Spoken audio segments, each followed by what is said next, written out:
Hello everyone, स्वागत है आप सबका हमारी इस मास्टरिंग यूपीएससी सीसैट कॉम्प्रिहेंशन की वीडियो में, जिसका है ये पार्ट 6। अब देखिए, इसका मतलब सिर्फ यही नहीं है जैसे मैंने आपको पुराने पार्ट्स में भी बताया, बट आप अगर डायरेक्टली इसी पार्ट में आए तो इसमें मैं फिर से एक्सप्लेन कर देता हूँ कि ये यूपीएससी सीसैट कॉम्प्रिहेंशन इसलिए लिखता हूँ क्योंकि मैं इसमें सीसैट जो 2023 का पेपर था ना, उसके क्वेश्चंस प्रैक्टिस करवा रहा हूँ। उसके पीछे का रीज़न बस यही है कि जो भी आपके बाकी एग्जाम्स होते हैं, चाहे वो सीडीएस हो, सीएपीएफ में भी शायद आता है ना, या फिर आपके एसएससी में, कहीं पे भी जहाँ पे भी आपको रीडिंग कॉम्प्रिहेंशन मिलेगी, वो इसके बराबर के लेवल पे रहेगी या फिर इससे थोड़ी सी लो लेवल पे ही रहने वाली है ना। और इसमें वैरायटी काफ़ी मिल जाती है। जो सी सेट के कॉम्प्रिहेंशन होते हैं ना, उसमें वैरायटी मिलती है। अजम्पशंस वाले क्वेश्चंस भी मिलते हैं आपको, डायरेक्ट क्वेश्चंस भी मिलते हैं, और एक अच्छा भी, जैसे अगर आप पार्ट 5 में जाके देखेंगे ना, तो उसमें जाके आपको एक ऐसा क्वेश्चन मिलेगा जिसमें 4 में से 3 ऑप्शन सही है। ठीक है, पैसेज में भी दिए गए हैं, तो आप अगर डायरेक्टली उसमें जाओगे तो वो आपका गलत जरूर हो जाएगा, क्योंकि आप पहला और दूसरा ही मार्क कर दोगे। उसमें शायद करेक्ट आंसर जो था वो हमारा डी ऑप्शन था। ठीक, तो उसमें हमें कैसे जज करना है वो चीज़ें भी मैंने सिखाई है, और उसी चीज़ पे हम काम करते हैं। मैं बहुत ज़्यादा रूल्स के हिसाब से नहीं चलता, क्योंकि मुझे वो लगता है कि मतलब, to be honest, not to disrespect anyone, but rules के हिसाब से अगर आप चलोगे तो भाई, बच्चा सी सेट के टाइम पे गर्मी में बैठ के वहाँ पे एग्जाम देगा या फिर आपके रूल्स याद रखेगा। ठीक, तो आप प्रैक्टिस इस हिसाब से कर लो कि आपका 100% एक्यूरेसी वैसे ही आ जाए। ठीक है, क्योंकि रूल्स की मुझे नहीं लगता कॉम्प्रिहेंशन में आपको रूल्स की ज़्यादा ज़रूरत है। बस डिपेंड जो करता है, जो इंपॉर्टेंट चीज़ है वो है आपकी अप्रोच, कि आप अप्रोच कैसे कर रहे हो उसको। ठीक है, तो अगर आप ढंग से अप्रोच करोगे तो या तो आप उस क्वेश्चन को 100% कर लोगे, या फिर आप एक बार के लिए उसको छोड़ दोगे कि ठीक है, मुझे ये नहीं करना है। क्योंकि नंबर गेन करना जितना इंपॉर्टेंट है, उतना ही इंपॉर्टेंट होता है कि आप नंबर कटवाओ ना। ठीक, तो बाकी बस वही है। अगर आपको ये वीडियो पसंद आएगी तो इसको शेयर करना अपने फ्रेंड्स के साथ में। चैनल को अब तक सब्सक्राइब नहीं किया तो सब्सक्राइब कर लेना। ऑल नोटिफिकेशन आइकन पे आप करेंगे तो आपको सैटरडे संडे, मतलब मैं रीडिंग कॉम्प्रिहेंशन की वीडियोस डालता हूँ, तो वो हो जाएगा। आज वैसे हमारा जो 2023 का पेपर है, उसका लास्ट पार्ट है, यहाँ पे हम खत्म कर लेंगे। नेक्स्ट जो मैं स्टार्ट कर रहा हूँ 2022 से स्टार्ट करूंगा, जिसकी वीडियो आपको कल मिल जाएगी। ठीक, तो चलिए अब फटाफट स्टार्ट करते हैं अपनी इस आज की वीडियो को। तो ठीक है, हमारा जो पैसेज रहने वाला है, इसकी अप्रोच, जो मैं अप्रोच की बात कर रहा था कि मैं बाय रूल्स नहीं जाता, मैं अप्रोच पे जाता हूँ। मुझे हमेशा रिजल्ट मिला है। आप भी अगर पुराना देख के प्रैक्टिस कर रहे हैं तो आपको भी रिजल्ट मिला होगा, तो आप इसको देखिए ज़रूर। ठीक, बाकी ग्रामर की वीडियोस के लिए भी आप डिस्क्रिप्शन से जाके चेक कर सकते हैं, या प्लेलिस्ट वगैरह सब बनी हुई है। तो हम स्टार्ट करते हैं। अब मेरी जो ये अप्रोच है, अप्रोच क्या है, देखिए, एक बार आप फटाफट स्किम थ्रू कर लो। ठीक है, पढ़ लो कि क्या लिखा हुआ है इसमें, आपको बेसिक आइडिया मिल जाएगा। दूसरी बार आप थोड़ा सा ध्यान दे के पढ़ो, मुश्किल से 25-30 सेकंड का काम है, उससे ज़्यादा नहीं होगा। और फिर आप क्वेश्चन पे जाओ। उससे आपको वापस लौटना भी नहीं पड़ेगा कॉम्प्रिहेंशन पे, मतलब आपको पैसेज पे वापस लौटना भी नहीं पड़ेगा, और आपका आंसर भी अच्छा हो जाएगा। ठीक, अब जैसे यहाँ पे आप क्वेश्चन देख रहे हो कि अजम्पशंस है, क्या आप पैसेज पढ़े बिना अजम्पशंस कर लोगे, या फिर आप बहुत ही ज्यादा 2 मिनट 3 मिनट लगाओगे तभी अजम्पशन कर पाओगे? ऐसा नहीं होता। अभी हम जब सॉल्व करेंगे तो हमें अच्छे से समझ आ जाएगा। ठीक है, चलिए, तो अब देखते हैं इसको। Pharmaceutical patents grant protection to the patentee for the duration of the patent term. The patentees enjoy the liberty to determine the prices of medicines, which is time limited to the period of monopoly, but could be unaffordable to the public. Such patent protection offered to the patentees is believed to benefit the public over the longer term through innovations and research and development, जिसको हम R&D बोलते हैं, although it comes at a cost. In the nature of higher prices for patented medicine, the patent regime and price protection through a legally validated high price for the medicine during the currency of the patent provide the patentee with a legitimate mechanism to get returns on the cost incurred in innovation and research. ठीक है, idea लग गया। कुछ patent के बारे में बात हो रहा है ना, फार्मास्यूटिकल इंडस्ट्री, मेडिकल इंडस्ट्री में जो भी कंपनीज मैन्युफैक्चर कर रही है ना। तो अब हम एक बार इसको अब ढंग से देख लेते हैं।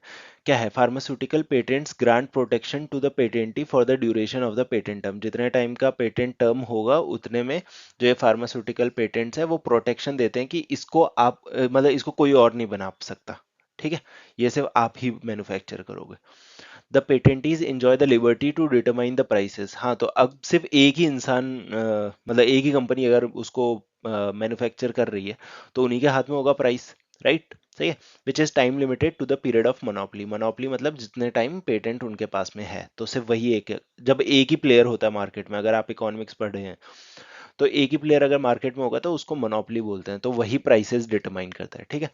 But could be unaffordable to the public, है ना, अगर प्राइस ज्यादा ही है तो अनअफोर्डेबल हो जाएगा।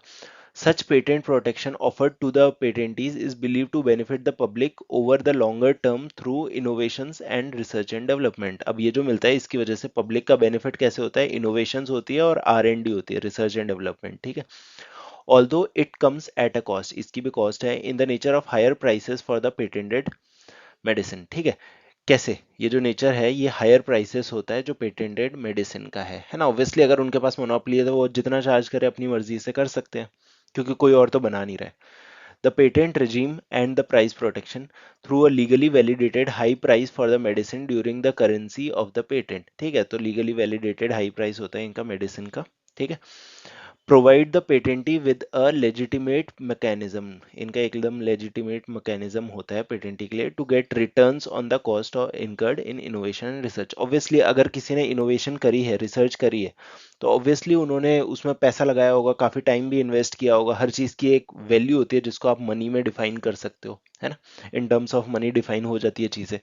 तो बस वही है, ये सब चीज़ों से क्या मिलता है उसको, पेटेंटी को लेजिटिमेट मैकेनिज्म मिल जाता है कि भैया मैंने जो इन्वेस्टमेंट की है मुझे वो वापस मिलेगा, ठीक है। तो हमें मतलब हमें समझ आ गया है कि इसमें कहना क्या चाहता है जो ऑथर है ना, कवि क्या कहना चाहता है, समझ गए ना, ठीक है। तो अब हम देखते हैं कि इसका क्या रहने वाला है। बेस्ड ऑन द क्वेश्चन क्या है, based on the above passage the following assumptions have been made. अब ये अजम्पशंस दिए 1 2 3 4 और हमें बताना है कि 1 2 सही है, 1 4 सही है, 3 4 सही है या 2 3 सही है। तो हम देखते हैं क्या क्या हमें निकलता है, अब हमारी अप्रोच रहेगी। बाकी मैं इसमें मतलब इस हिसाब से जज मत करना कि जब मैं एक्सप्लेन कर रहा हूँ उतना ही टाइम लगने वाला है, उतना टाइम नहीं लगेगा। आपको टाइम वहां पे कम लगेगा क्योंकि आप एग्जाम प्रेशर में भी कर रहे हो, मुझे तो यहाँ पे एक्सप्लेन भी करना है ना, इसलिए, ठीक है। तो हमारा जो पहला है, patent protection gives patentees given to patentees put a huge burden on public's purchasing power in accessing patented medicines। क्या ये बात सही है, लग तो रही है ना। तो ये सही हो सकता है, देखेंगे अभी। तो 1 तो सही हो जाएगा हमारा, ठीक है। इसमें कहना क्या चाहता है वो भी बता देता हूँ। जो पेटेंट प्रोटेक्शन होती है उससे क्या होता है कि जो बर्डन है ना, अगर मोनोपोली है, जो यहाँ पे बात हो रही थी, कहाँ पे, यहाँ पे बात हो रही थी मोनोपोली है, तो प्राइसेस वही कंट्रोल करेगा ना। अब प्राइसेस वो कंट्रोल करेगा जो मैन्युफैक्चर कर रहा है, तो वो बर्डन किस पे आएगा, जनता पे, पब्लिक पे आएगा, ठीक है। कि एक्सेसिंग मतलब उनको वो मिल रही है, एक्सेस हो रही है पेटेंटेड मेडिसिन, ठीक है। तो ये सही है, इसको मैं यहाँ पे सही कर लूंगा, ये गलत नहीं होने वाला। तो अब 1 के सिवा जो भी होगा आप इसको यहाँ पे क्रॉस कर सकते हैं एक बार के लिए। अब देखते हैं उसके बाद क्या है आपका, dependence on other countries for pharmaceutical products is a huge burden on developing and poor countries। ये बात अपने आप में सही है, ठीक है, अपने आप में ये बात सही है। अब हाँ, इसमें एक चीज मैं आपको बताना भूल गया, पुराने पार्ट्स में मैंने हर पार्ट में यही जिक्र किया है जब भी मैं बता रहा हूँ कि आपको अपना दिमाग नहीं लगाना। हमें पता है कि आपको सब कुछ आता है, एग्जामिनर को पता है कि सब कुछ आता है, बट वहां पे वो क्या देख रहा है कि क्या आप दूसरों की सुन पाओगे, काइंड ऑफ हम लोग रीडिंग कॉम्प्रिहेंशन में यही तो जज कर रहे होते हैं, ठीक। तो हमें सिर्फ क्या चलना है कि इसमें क्या लिखा हुआ है, जो भी आपके पैसेज में लिखा हुआ है आप उसी के बेसिस पे काम करोगे, ठीक। तो ये डिपेंडेंस सही है, लेकिन कहीं पे भी बात हो रही है कि दूसरी कंट्रीज की बात या फिर डेवलपिंग और पुअर कंट्रीज की बात कहीं पे भी हो रही है, नहीं हो रही। तो मतलब 2 नहीं होने वाला, ठीक है। 2 आपका वैसे भी कटा हुआ है, अच्छा यहाँ पे 2 कट गया, ठीक है। तो हमें पता है हमारा आंसर ये रहने वाला है। आगे भी देख लेते हैं एक बार, एग्जाम में आपने आगे नहीं देखना क्योंकि इतना टाइम नहीं होता है, ठीक। प्रोवाइडिंग मेडिसिन टू द, अगर आप सी सेट की बात कर रहे हो तो, बाकी में अगर आपके पास में टाइम है आप करो, ठीक। Providing medicine to the public at affordable prices is a key goal during the public health policy design in many countries. क्या ये सही है, ठीक है। अब ये अपने आप में सही होगा क्या, लेकिन कहीं पे भी पैसेज में ऐसा लिखा हुआ है, बिल्कुल नहीं लिखा हुआ। आपका 3 भी कट गया, तो 3 वाला ये भी गया, ये भी गया। अब देख लीजिए आंसर तो यही आ रहा है। 4th भी हम चेक कर लेते हैं एक बार कंफर्म करने को, क्योंकि हमने तो इसमें करना है। Governments need to find an appropriate balance between the rights of patentees and requirements। ठीक है, इसको आप अज्यूम कर सकते हो, ठीक है, कि गवर्नमेंट को एक अप्रोप्रिएट बैलेंस निकालना पड़ेगा, ठीक है। क्योंकि पेटेंट कौन प्रोवाइड कर रहा है, गवर्नमेंट प्रोवाइड कर रही है, ठीक है। पेटेंटीज और उनकी रिक्वायरमेंट के हिसाब से वो देखना पड़ेगा, ठीक है। अब हमारे पास में शायद अगर कोई पे ऑप्शन फंस रहा होता तो हम करते, लेकिन क्या हमारे पास में कोई और ऑप्शन है ही नहीं। तो ये आपका थोड़ा थोड़ा सही है, थोड़ा थोड़ा पैसे से मिलता है, थोड़ा नहीं मिलता, लेकिन आपको ऑप्शन के साथ में खेलना है, तो आपका आंसर हो जाएगा बी। ठीक है, तो मुझे उम्मीद है अच्छे से समझ आ गया होगा। अगर आपको इसकी पीडीएफ चाहिए तो आप इस टेलीग्राम चैनल को ज्वाइन कर सकते हैं। यहाँ पे आपको डेली वोकेबलरी वीडियोस जो आती है उनका भी नोटिफिकेशन मिल जाएगा। नोटिफिकेशन तो चलो बेल आइकन पे टैप करके भी मिल जाएगा, इसका लिंक मिल जाएगा, पीडीएफ मिल जाएगी, और ये आरसी के लिए भी मिल जाएगा। ठीक है, कोई अपडेट होगा तो भी मैं उधर दे देता हूँ। तो चलिए अब देखते हैं अपना नेक्स्ट। तो नेक्स्ट पैसेज फटाफट स्टार्ट करते हैं। यहाँ पे क्या है, India should ensure the growth of digital economy while keeping personal data of citizens secure and protected. No one will innovate in a surveillance-oriented environment or in a place where an individual's personal information is compromised. The ultimate control of data must reside with the individuals who generate it. They should be enabled to use, restrict, or monetize it as they wish. Therefore, data protection laws should enable the right kind of innovation, one that is user centric and privacy protecting. हमें जल्दी जल्दी हमने पढ़ लिया, हमें कुछ around 30 seconds लगे हैं इसमें, पर हमें आइडिया लग गया कि डेटा प्रोटेक्शन की बात हो रही है। ठीक है, और उसका यूज अब अच्छे से पढ़ते हैं। India should ensure the growth, India को इंश्योर करनी चाहिए ग्रोथ किसकी, डिजिटल इकोनॉमी की। राइट, जो हम डिजिटल इकोनॉमी की बात करते हैं, यूपीआई जो है प्राइम एग्जांपल है। ठीक है, अब यूपीआई का मजाक में हम कई बार कहते हैं ना, ये यूपीआई के चक्कर में हमें कभी बर्तन धोने पड़ जाएंगे, तो बस वही बात है ना। तो उसके लिए हमें इंश्योर करना चाहिए ग्रोथ इसकी, जिसके साथ में आप पर्सनल डेटा ऑफ सिटीजन है उसको सिक्योर और प्रोटेक्टेड रख सकते हो। ठीक है, नो वन विल इनोवेट, कोई भी ऐसे इनोवेट नहीं करेगा, कहाँ पे, सर्विलेंस ओरिएंटेड एनवायरनमेंट में, या फिर ऐसी जगह पे जहाँ पे इंडिविजुअल का जो पर्सनल इंफॉर्मेशन है वो कॉम्प्रोमाइज हो रही हो, बड़ी चीज है। ठीक है, the ultimate control of data must reside with the individual, जो जनरेट करते हैं, अल्टीमेट कंट्रोल किसके पास रहना चाहिए, जो उस डेटा के मालिक है।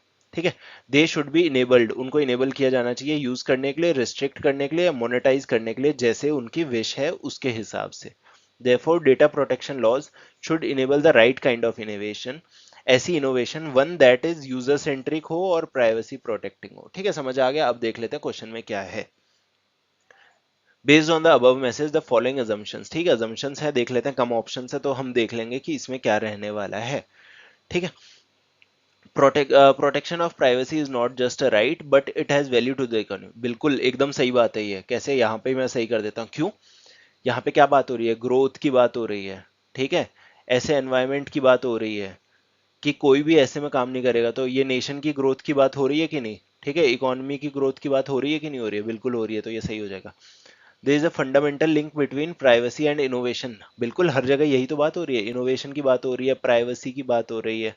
ठीक है, कॉम्प्रोमाइज नहीं होना चाहिए इसकी बात हो रही है। ठीक है, सर्विलेंस ओरिएंटेड प्राइवेसी है ना, सिक्योर एंड प्रोटेक्टेड, आप कहीं पे भी जाके देखो यही बात हो रही है, तो यहाँ पे हमारे सही हो जाएंगे दोनों के दोनों, both both both one and सी।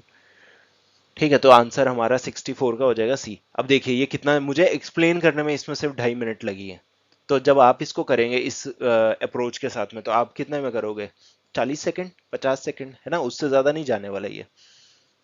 अब नेक्स्ट पे चलते हैं। जो नेक्स्ट पैसेज है अपना, वो है, इसको फटाफट स्टार्ट करें।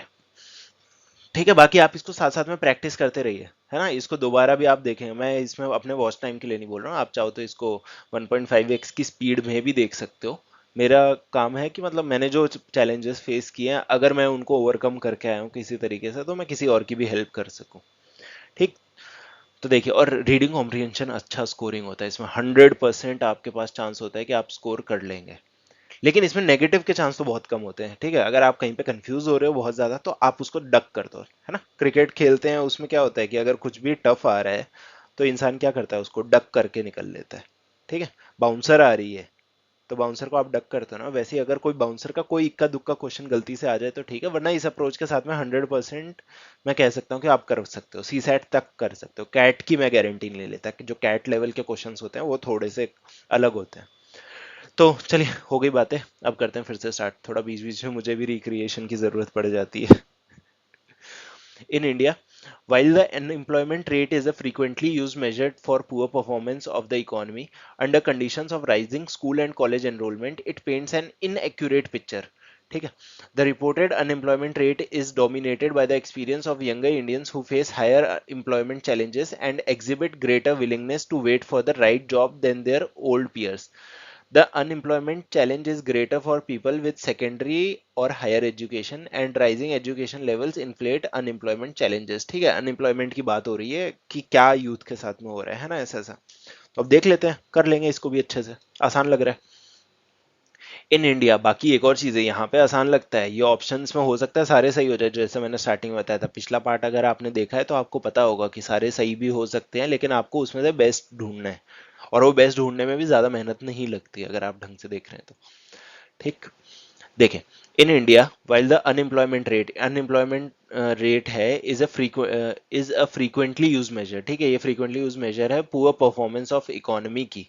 ठीक है, हम मेजर करते हैं इसे under conditions of rising school and college enrolment. ठीक है, स्कूल, क्योंकि पॉपुलेशन इतनी है, स्कूल और कॉलेज की एनरोलमेंट बढ़ रही है।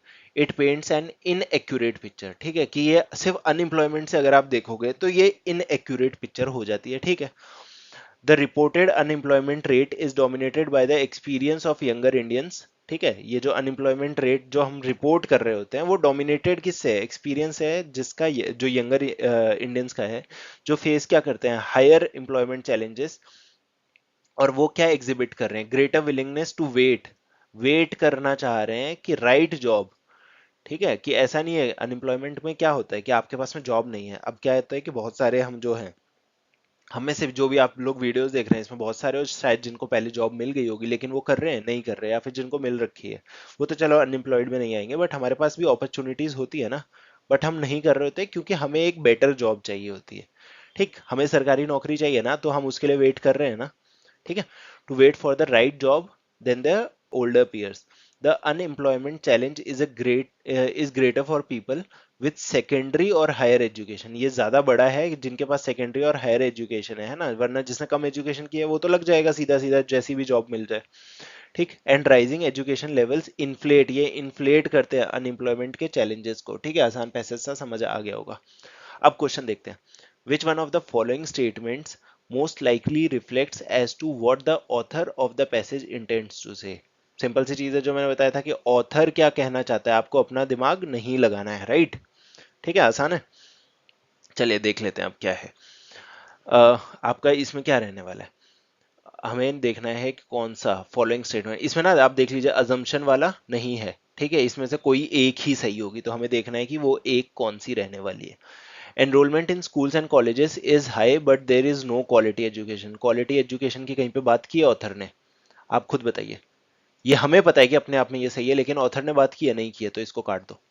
ठीक है, unemployment must be seen as a function of rising education and aspirations of young Indians. ये तो हर जगह बात की है, यहाँ पे भी बात की है, यहाँ पे भी बात की है। ठीक है, यहाँ पे भी बात की है, तो तकरीबन तकरीबन यही सही होने वाला है आपका। देख लेते हैं आगे भी। There are no labour intensive industries, कहीं पे बात हो रही है, इनकी बिल्कुल नहीं हो रही है, आगे देख लेते हैं। To accommodate a huge number, ठीक है, ये नहीं है, तो इसको भी काट दो। The education system should be properly design so as to enable the educator, इसकी भी बात हो रही है, नहीं हो रही है। देखिए, इससे इससे सिंपल क्वेश्चन आपको कभी नहीं मिल सकता। ठीक है, सी सैट में आप देखिए कितना सिंपल था, हमें ज्यादा टाइम भी नहीं लगा, एक्सप्लेनेशन के साथ में मैंने आपको इतनी देर में सब कुछ अच्छे से बता दिया, बीच में हमने गप्पे भी मार लिए।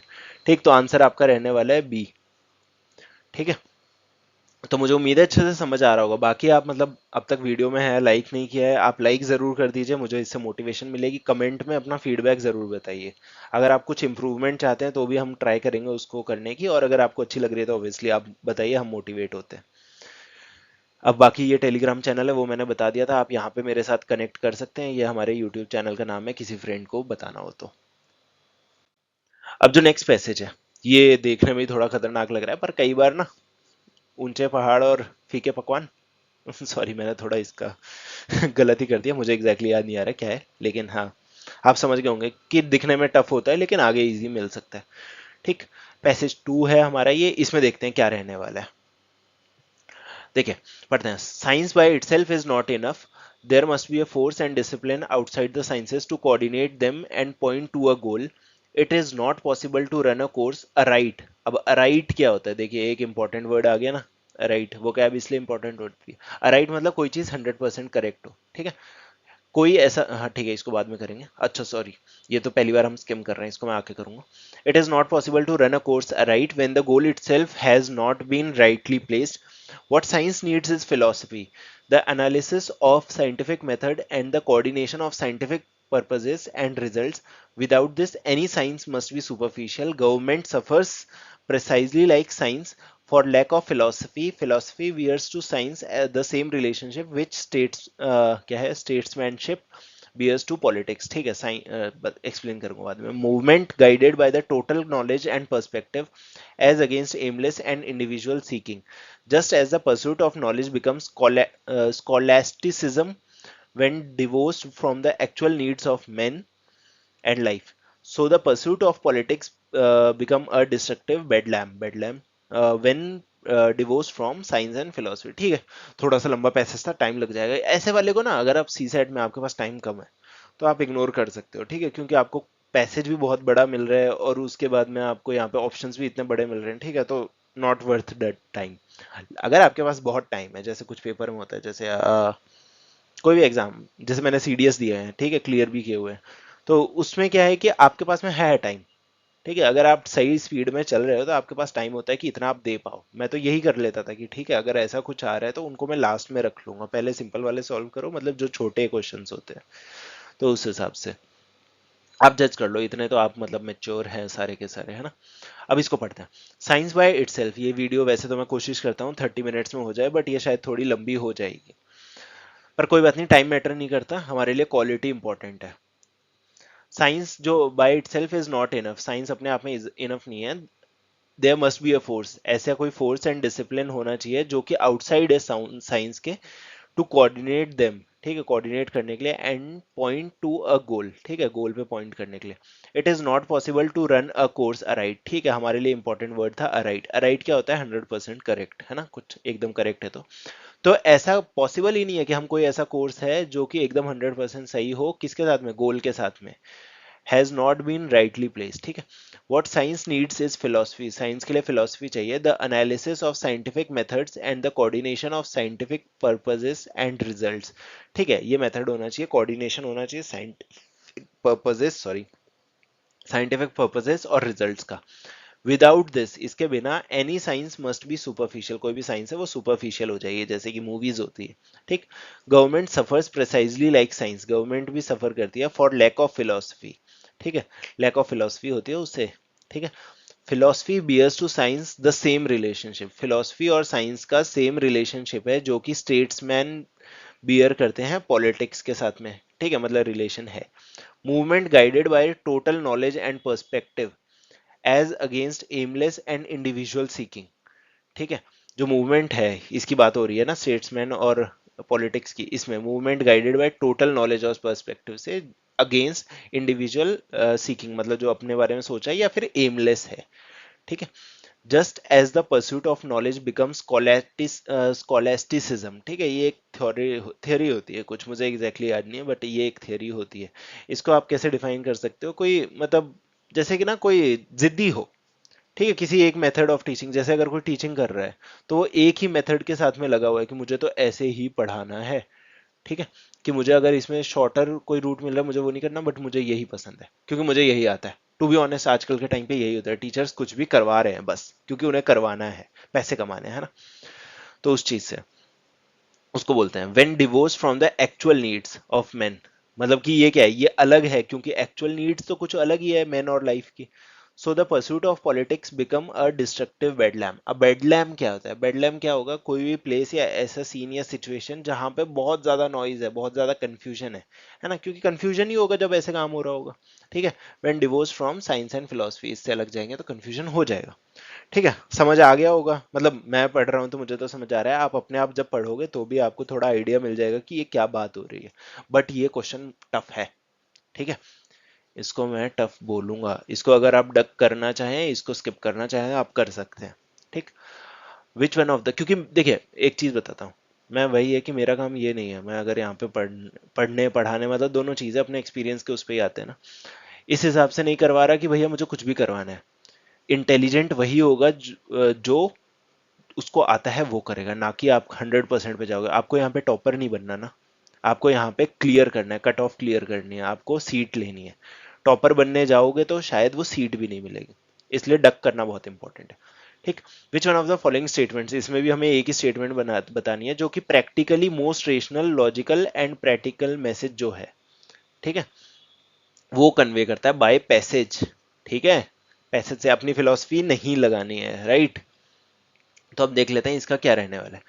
Modern statesman need to do well to be well trained in scientific methods and philosophical thinking to enable them to have better perspective of their roles and नहीं, ऐसा कहीं पे नहीं था। स्टेट्समैन का तो इससे पॉलिटिक्स से कंपेयर किया था ना, तो इतना ज्यादा कंपैरिजन कहीं पे नहीं था, तो ये नहीं होगा अपना। It is not desirable to have governments manage by empirical statesman, ये है कुछ यहाँ पे, क्योंकि हमने गवर्नमेंट का और स्टेट्समैन का रिलेशन देखा ठीक है ना, यहाँ पे रिलेशन देखा है हमने इस एरिया में, ठीक। एंड अनलेस क्या है statesman, unless well mix with others who are grounded in learning and reflect wisdom, ठीक है, ये आपका हो सकता है। देखते हैं आगे। As the statesman bureaucrats are the products of society, ठीक है, it is desirable to have a system of education in a society that focuses on training its, नहीं कहीं बात हो रही है ऐसी, ठीक है, ट्रेनिंग वगैरह की वेरी अर्ली एज में नहीं हो रही है, तो इसको भी काट दो, ठीक है। खराब में सबसे अच्छा, अंधों में काना राजा, ठीक है, मेरे को तो यही लग रहा है, यही आंसर आने वाला है ऐसे। इट इज डिजायरेबल, बाकी आप देखते होंगे कि मैं जो भी बता रहा हूँ मैं अपने पास में जरूर देख के आंसर की मैं जरूर रखता हूँ, बट मैं पहले आपके साथ खुद सॉल्व कर रहा होता हूँ, मेरा कभी गलत निकलेगा ना तो भी मैं करूंगा। हाँ, मैं ओपनली एक्सेप्ट कर लूंगा आंसर की मेरे पास में होती है, बट वो मैं सॉल्व करने के बाद में ही देख के जो फाइनल आंसर जब मैं ये कर रहा होता हूँ ना सर्कल, तब मैं देख रहा होता हूँ, ठीक है। डी है, इट इज डिजायरेबल, बट क्या होता है इतना ऑब्वियस हो जाता है ना आंसर, अगर हम फंस भी रहे हैं तो भी हम ढूंढ रहे होते हैं कि कैसे अप्रोच लगाए, क्योंकि अगर मैं वो खुद नहीं साथ में सॉल्व कर रहा हूँ तो मैं कैसे आपके साथ में मतलब कनेक्ट कर पाऊंगा, राइट। कुछ गलत भी करेंगे तो गलत करके भी सीखेंगे हम, ठीक है। It is desirable that all scientist need to be philosopher, कहीं लिखा है ऐसा, ऐसी कोई डिजायर मैंने तो नहीं देखी जो इसने देख ली। As well to make their work goal oriented and दस परफुल, नहीं है, ये हमारा सही है, ठीक है, क्योंकि अंधों में काना राजा यही है, तो हमारा आंसर रहने वाला है बी, ठीक है। अब मैं देख रहा हूं कि आंसर हमारा क्या रहेगा, इसका बी ही रहेगा, ठीक है। तो उस हिसाब से ऐसा नहीं है, गलत होगा तो हम उसको एक्सेप्ट करके आगे चलेंगे। अब जो हमारा लास्ट पैसेज रहने वाला है, काफी थक जाते हैं लगातार बोलते बोलते, ठीक है, पैसेज 3 फटाफट करते हैं इसको। The last end of the state is not to dominate, ठीक है, चले देखते हैं। The last end of the state is not to dominate men nor to restrain them by fear. Rather, it is so to free each man from fear that he may live and act with full security, ठीक है, and without injury to himself or his neighbor. The end of the state, I repeat, is not to make rational beings into brute beasts and machines. It is to enable their bodies and their minds to function safely. It is to lead men to live by and to exercise a free reason, that they may not waste their strength in hatred, anger, and guile, nor act unfairly toward one another, ठीक है। अब पढ़ के देखते हैं कि ये क्या है, इसमें थोड़ा तो आइडिया लग गया कि स्टेट को कैसे क्या करना चाहिए। अब देख लेते हैं। The last end of state, जो हमारे स्टेट का जो लास्ट एंड है वो डोमिनेट करने का नहीं है लोगों को, ना उनको रेस्ट्रेन करने का है डर बना के।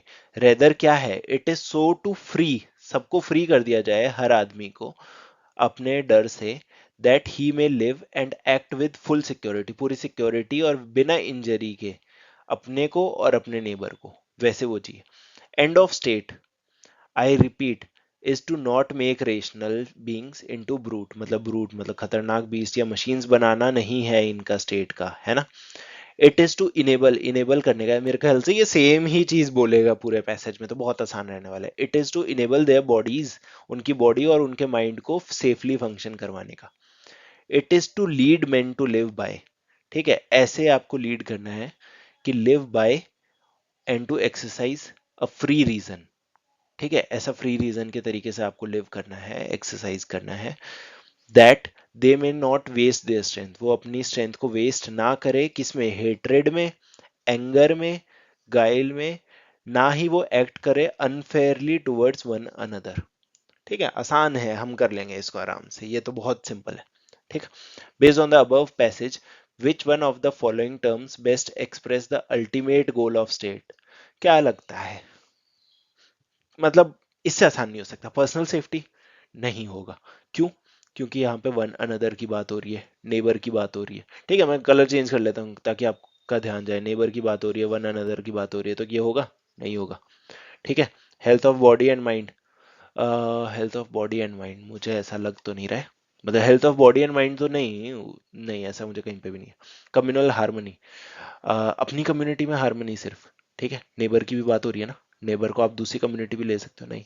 लिबर्टी, ये तो सीधा सीधा ऑब्वियसली आंसर दिख रहा है हमें, बट यही है कि बंदा खुद अपनी आज़ादी से एकदम लिबर्टी के साथ में जिए, ठीक, हमें यही चीज़ चाहिए।